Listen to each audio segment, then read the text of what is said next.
Today, I'm going to show you 3 unique ways that you can flip samples that you don't see every day. I'm going to try to steer clear of the more typical go-to techniques that people use for sampling and try to give you guys some real different sauce. Let's not waste any time and let's get right into it. The first unique sampling technique I've been using, I'm calling micro chopping. This technique is insane if you want to take a sample and completely flip it on its head into something unrecognizable. Take a listen to this example.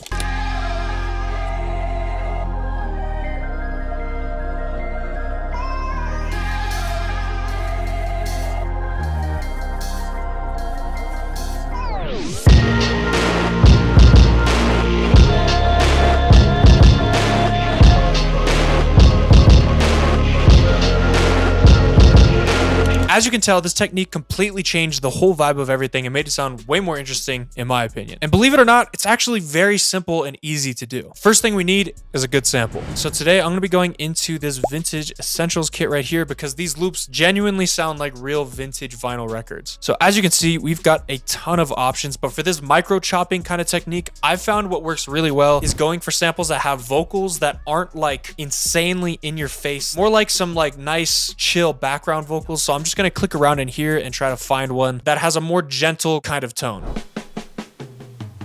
Losing you.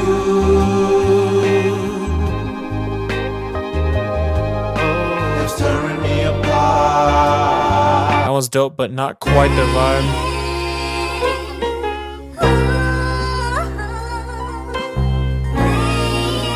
This one's dope too. I feel like for this technique, you want something a little bit more emotional and just like soft. Yeah, like this. Because I can hear a bunch of different little areas that you could chop.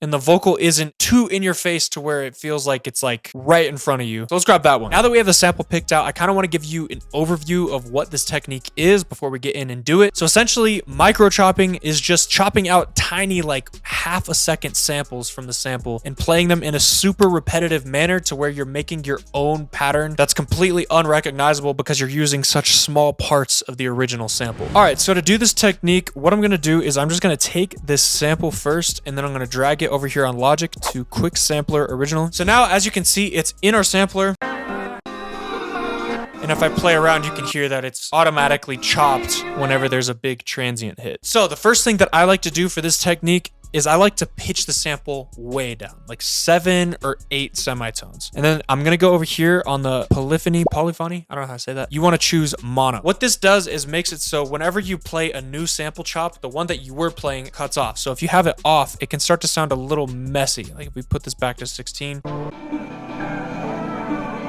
All the stuff is like on top of each other and it kind of clashes and doesn't sound good. So if you turn that to mono, only one chop will play at a time and there will be no overlapping and clashing. Now that I've got the sample pitched down and I mess with the settings inside the sampler, I'm pretty much just going on my MIDI keyboard and clicking around and trying to find little chops that if I can play like a nice repetitive pattern, it sounds nice. So I really like this chop right here. But obviously, if I have that chop going the whole time, it's going to be kind of repetitive and annoying. So the main thing that you want to look for here is having a nice chord change. So right here, the sample is playing one chord. I need to find a chop from a different part of the sample where a different chord is playing so that it feels like I actually have a chord progression to the sample and it's not just a random sample chop of 1 second just looping over and over again. So I'm just going to click around the keyboard.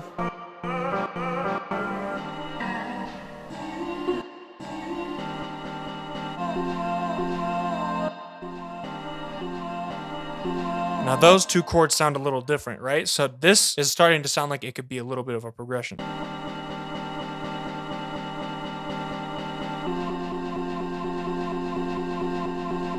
And now I might look around and try to see if there's just another chop in here that I could end this pattern off with. So, ooh, that's kind of hard. So let's try to record that in.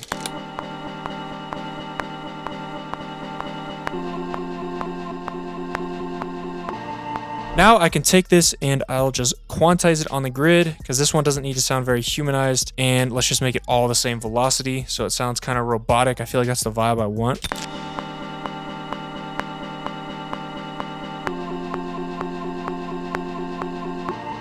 if we A and B that with the original sample. This is dope, but it's completely different vibe. This is given like gospel, and then when we re-chop it into something like this.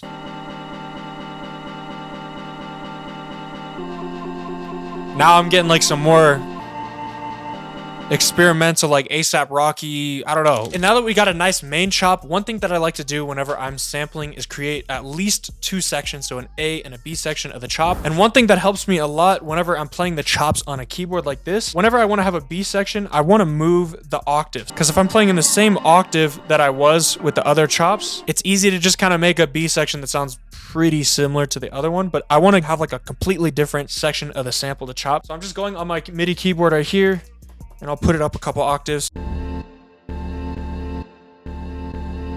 I like that. So I'm gonna try to go with a little bit of a longer chop because I feel like the repetitive. It'll be nice to kind of break that up with something like half as fast or a little bit more bouncy.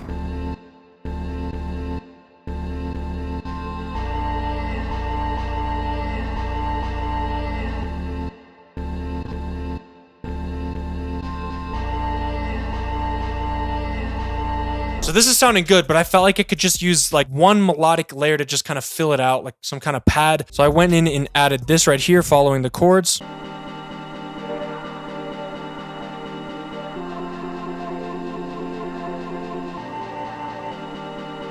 And real quick, I want to give you guys 2 tips for adding your own melodies or bass lines on top of samples. Because sometimes it can get a bit confusing if you don't know the key of the sample, or if you've chopped and manipulated it so much that even if you had the key in the beginning, it's completely different at this point. What I like to do to at least find the key is go into MIDI right here, and then I'm going to just draw in a minor scale. So this is just playing up the minor scale. And essentially what I'm going to do is I'm just going to keep playing this over our sample chop until I transpose it around and it sounds good.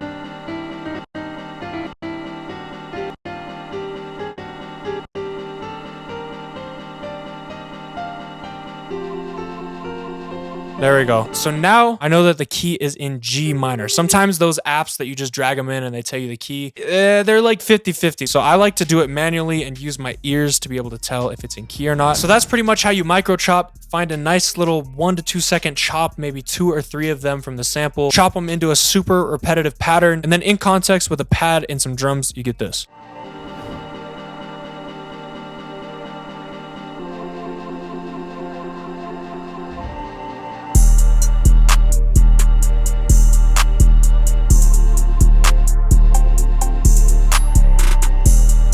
Got the B section chop coming up.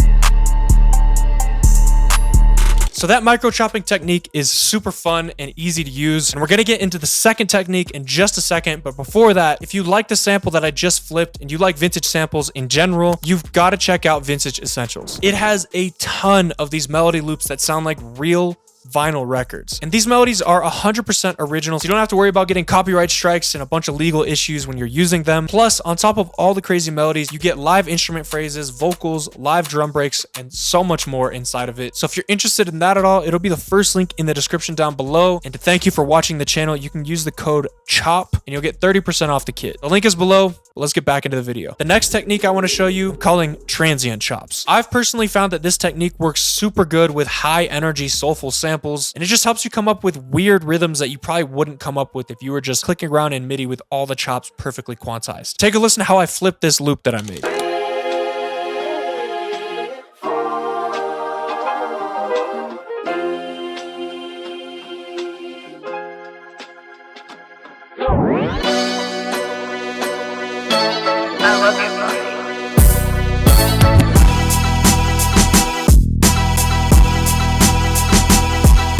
So let's get back into Logic and show you how to do that kind of chop. First thing I did was grab this Down the River sample from Vintage Essentials. And I really like the energy. It's got like this bright, soulful energy. And And it's got a lot of like interesting stuff going on. Like I hear this piano's going crazy. I hear the vocals, like there's nice big backing vocals. I love to look for like simple, long drawn out backing vocals. Because sometimes when you're working with vocal samples, if you're trying to really chop it up and do some crazy stuff, if the vocal is going too crazy and doing a bunch of different rhythms, it can make chopping it kind of hard and unusable. So when you have nice like drawn out vocals, that's what you want to look for. So I hear that long plus that like interesting piano. I could do something like that easy. We're just gonna drag this onto an empty channel strip, go to Quick Sampler, Original, or whatever sampler you use in your DAW. So now as you can see, we've got the sample on the slice mode right here. So it's just chopping up on this transient mode. So hence the reason why I call this the transient chop. So these chops are not all in time. As you can see, like there's ones that are super short, then randomly there's one that's like long and then middle. And every chop is a different length because the computer is just manually chopping it every time there's a big peak in the audio file. So every time like a snare hits or a chord changes or a kick comes in, it's going to slice it and make a new chop. So there's a bunch of weird, super short ones. Then randomly like a longer one, which allows you to be more creative because you're not so boxed into what is like already arranged for you in the sample. So from here, what I like to do is again, I'll move the attack up a little bit so there's not some popping whenever I make chops. Make sure that it's on mono, so only one chop plays at a time. And then I like to pitch it up like crazy, 4 to like even like 9 or 10. You can get really. So now what I'm going to do is these chops are just, they're a little too fast for me. So what you can do is you can mess with the sensitivity. As I drop the sensitivity, there's less chops and they've become a little bit longer of chops. So the chops start going away. And if I go to 0, there's no chops, right? If I go to 1, there's, you know, a few chops. So I want it somewhere in the neighborhood, let's just call it like 16, 17. So just clicking around on my keyboard, I'm liking the way that these chops are sounding. However, the same reason that this process is so dope, because you can get just like really weird, unique patterns, it also makes it kind of hard to do because everything is playing off time. So what I like to do is actually start with the drums. So I'll put down some quick drums just to kind of get a rhythm that I can play the chops on, because I find that it helps me make stuff that's more usable for an actual beat. So I went into my Vintage Essentials kit, grabbed some drums, and came up with a simple little pattern.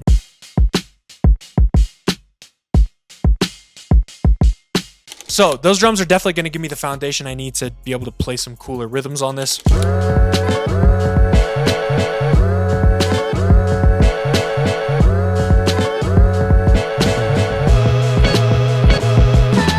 Obviously, that is sounding pretty off time right now. So what I'm going to do is I'm going to just quantize all this. So it's still sounding off, like the snare of the sample is playing a little delayed compared to the actual snare.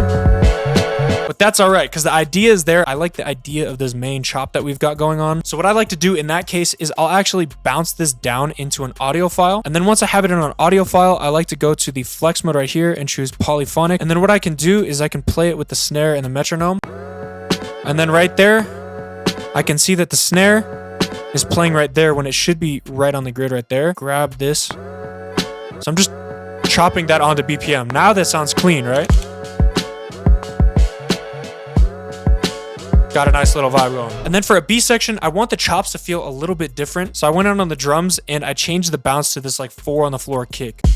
It gives me like some old like Kanye Jay-Z vibes. So now I'm going back in on the sampler and I'm going to try to play some different chops on top of that.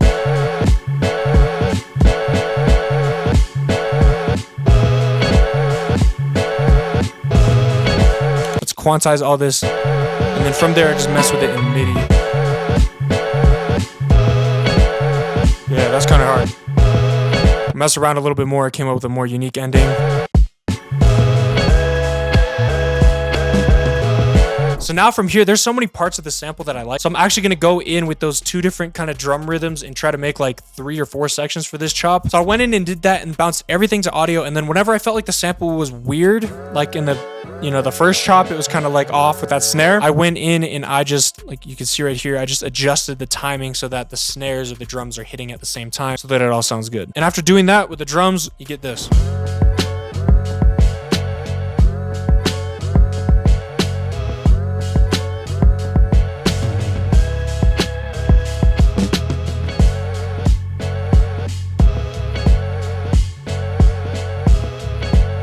hear that there's like little blips in the sample that are kind of like a little off time, little off, but it gives it that like, I don't know. I feel like it adds to that vibe. So both of those two techniques are great, but this last one is super good if you're having a little bit of beat block, or you're just making ideas that you feel like sound super generic and just not very interesting, and you want to reflip your own melodies that you've been making and turn them into something inspiring and ear grabbing. This third technique I'm calling destroying the audio file, which is kind of a lame name. It's the best thing I can come up with. Essentially what you're going to do is bounce down your little VST idea that you're not in love with. And the reason that you want to bounce it down into an audio file is because once you have it in an audio file, it's a lot easier to flip and work with. So once you bounce down the audio file, you're going to chop it, reverse it, half speed it, double speed it, 8 times speed it, a bunch of stuff. And maybe a combination of all of those together layered on top of each other to get some really like full, weird, unique kind of sounds. So let's go into the DAW and do that right now. All right, so the first thing I want to do is just put down a basic piano pattern.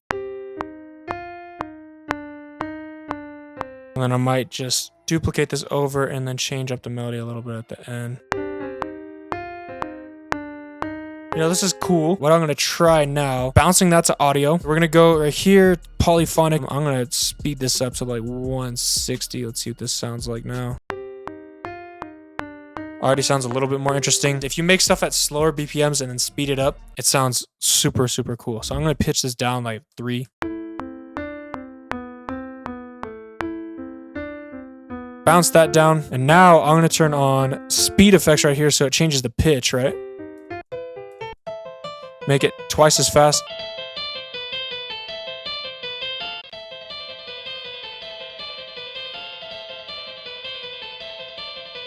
Cool, so this sounds really weird right now. So now what I'm gonna try to do is reverse it. Maybe half speed that. So I kind of like how this first bar sounds. I wanna repeat that more. So I'm chopping it now. I kind of like that pattern. So now if I play that in with the original.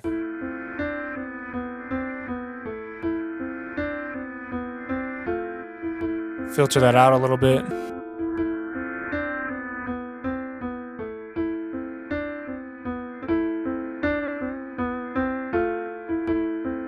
I might pitch this up 9.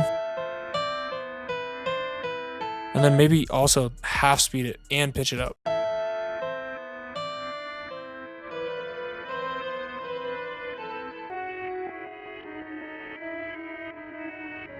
So now I just took that reverse piano layer and I pitched and sped it up twice as fast.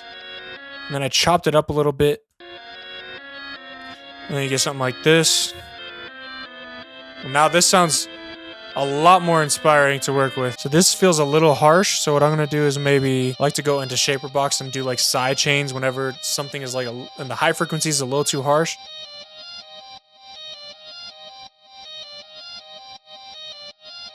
And also panning it, so doing like a volume side chain and then add some reverb. So after messing around with it for a few minutes, you go from this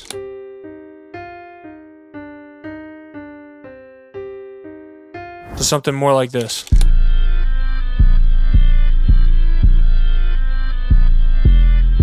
Which is by no means my best work. This is just kind of a quick example to show you guys how you could use this technique. That's pretty much it for this one. If you want to get started chopping some of those vintage samples I was showing you guys earlier in the video, click the link in the description down below and use the code CHOP and it'll give you 30% off. Make sure to go get that and I'll catch you all on the next one. Peace.